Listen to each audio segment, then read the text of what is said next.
Bien, mesdames et messieurs, merci de votre présence à cette conférence de presse. Je veux en premier lieu remercier nos alliés du mouvement polonais pour leur accueil dans cette capitale européenne, Varsovie, chargée d'histoire et avec laquelle la France partage une relation ancienne, faite d'amitié solide et de respect mutuel. Je remercie le président du parti et vice-président du Parlement, Christophe Bosak, pour son amitié et pour son invitation.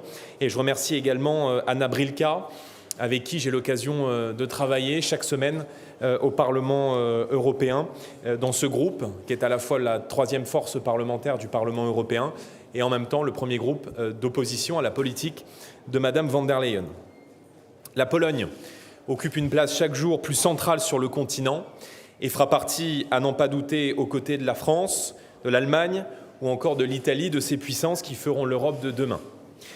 Chacun constate le dynamisme économique du pays ces 20 dernières années, qui fait revenir des Polonais qui se sont expatriés. Chacun observe le niveau des efforts militaires engagés par la Pologne, parmi les plus importants d'Europe.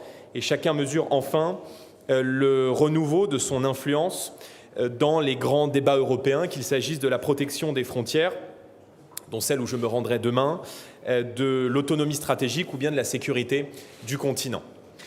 À ce titre, cette visite constitue une étape essentielle d'une série de déplacements européens que j'effectue en tant que président du groupe au Parlement européen, une visite ponctuée par la rencontre de la plus haute autorité du pays, à savoir le président de la Pologne, Karol Nawrocki, avec qui je viens de m'entretenir et dont nous avons partagé un certain nombre de sujets et de débats quant à l'orientation actuelle de l'Europe.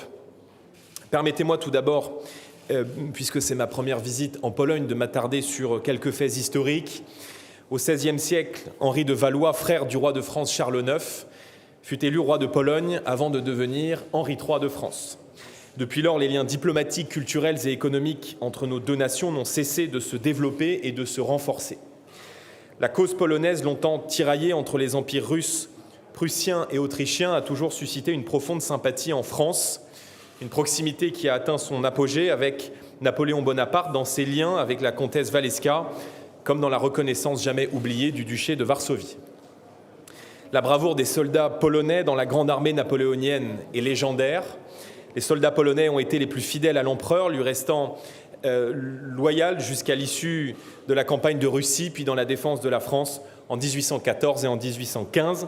Ce lien viscéral est constitutif de l'identité européenne.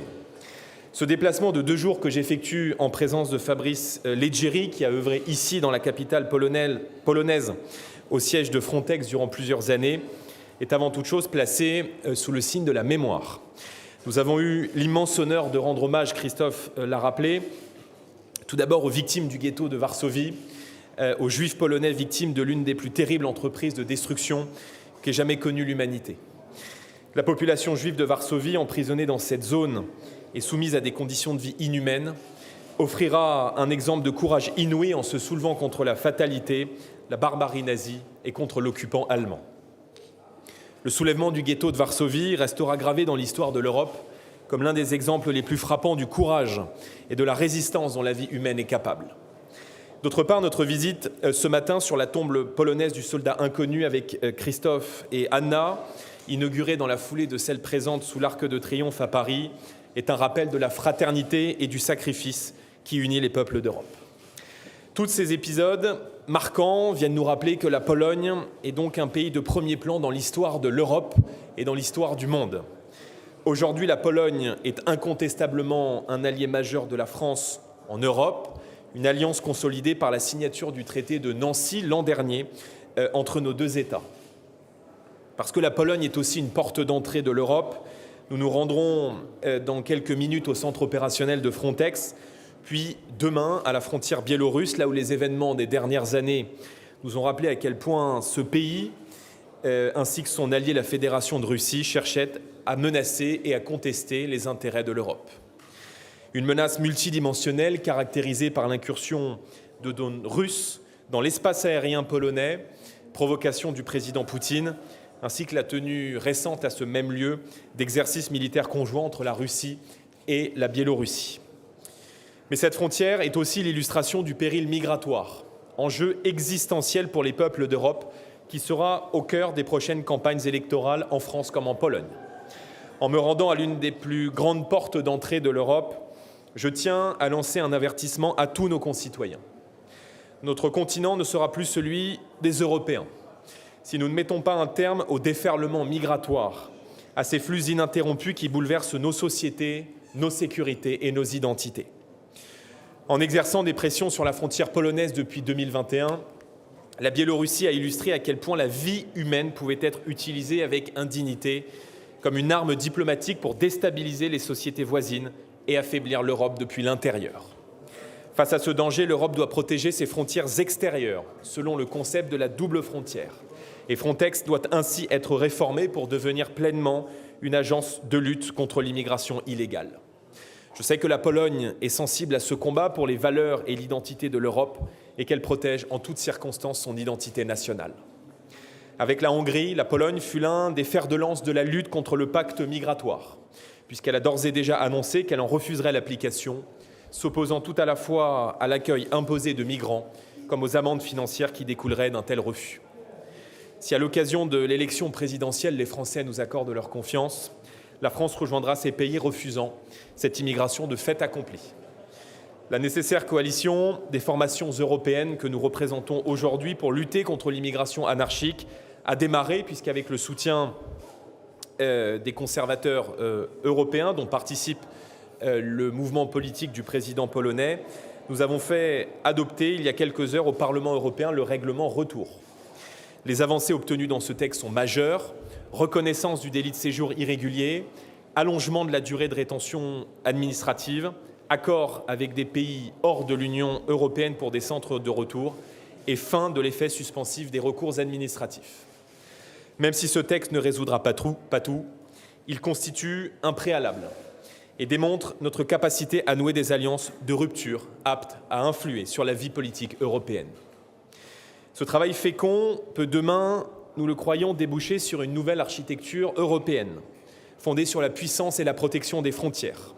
Nous partageons ensemble des orientations communes sur l'urgence de la simplification normative face au déferlement de normes du Green Deal qui enserre l'économie du continent, tue la croissance et l'innovation, sur la nécessité d'une plus grande indépendance des nations européennes pour moins dépendre des autres, pour moins subir les revirements et les incertitudes mondiales. Cet éventail de causes communes convergent toutes vers une communauté de destin entre la France et la Pologne. La France et la Pologne sont des amis indéfectibles, qui partagent une histoire, des valeurs et qui regardent vers le même horizon. Elles auront, en conclusion, toutes un rôle éminent à jouer dans la constitution d'une Europe du XXIe siècle, apte à répondre aux défis du spatial, du nucléaire, de la défense des nations d'Europe, de la cybersécurité ou encore de l'intelligence artificielle. Ne nous y trompons pas, le XXIe siècle marque déjà le retour des souverainetés et de la puissance, à rebours de plusieurs décennies d'idéologie incarnées par la Commission von der Leyen. Toutes les puissances qui réussissent dans la mondialisation s'appuient sur la fierté d'elles-mêmes, sur des entreprises laissées libres de produire et sur la défense de leurs intérêts d'abord. C'est en ayant conscience de cela que nous resterons des nations libres et indépendantes. Je sais que les patriotes européens regardent attentivement ces deux échéances électorales qui auront lieu en 2027 en France et en Pologne, espérant pouvoir transformer une Union européenne obsolète et vecteur de déclassement. Un vent d'espoir doit se lever en Europe l'année prochaine. Une nouvelle architecture européenne est à portée de main et il nous revient de la bâtir. Je vous remercie et nous nous tenons bien sûr à votre disposition pour répondre à vos questions.